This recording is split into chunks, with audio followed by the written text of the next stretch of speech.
नमस्ते। चटपटे कार्यक्रम लिएर उपस्थित भइसकेकी छु। आज पनि तपाईको आफ्नै मोबाइल सेटमा तपाईको प्रस्तुता चटपटे। आजको झटारो हान्दैछु। पहिलो झटारो रहेको छ, छोरा छोरी बिग्रिन थाल्यो भने चाहिँ आमा बाबाले होस्टलमा राख्छन् रे। त्यसैगरी अलिक बिग्रियो भने चाहिँ रिहाबमा लगेर राख्छन् रे। यो पहिलो झटारो थियो आदरणीय दर्शकवृन्द। अब त्यस्तै गरी लोग्नेलाई अलिकति झटारो हानौं।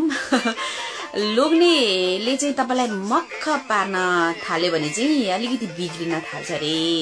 तपाईले बुझ्नु पर्ने भयो। लोग्ने बिग्रिन थाल्यो भने चाहिँ तपाईलाई मक्ख पार्ने कोशिश गर्छ रे। यो चटपटे कार्यक्रममा तपाईले हेरिरहनु भएको छ निकै नै झटारोहरू। अब अर्को झटारो तपाईलाई म सुनाउँदैछु, जुन झटारोले अलिकति दर्शकवृन्दको मन पनि दुख्न सक्छ।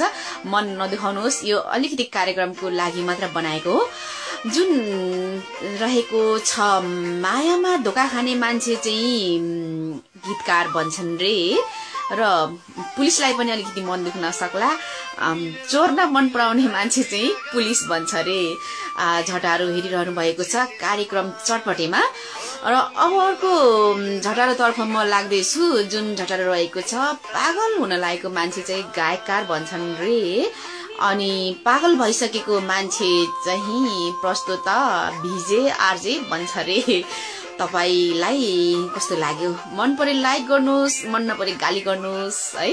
अब कार्यक्रमको हामी अन्तिमतिर आइसकेका छौं। यो चटपटे कार्यक्रम हो, यो बेला बेलामा आउने गर्दछु म तपाईहरुको सामु। र अब अन्तिम प्रस्तुतितर्फ लाग्दैछु म। जुन प्रस्तुति रहेको छ, डाइरेक्टरलाई अलिकति झटारो हानिएको छ।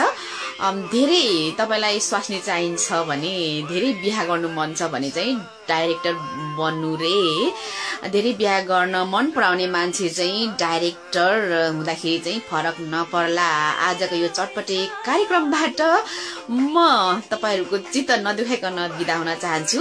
नमस्ते, फेरि भेटौँला।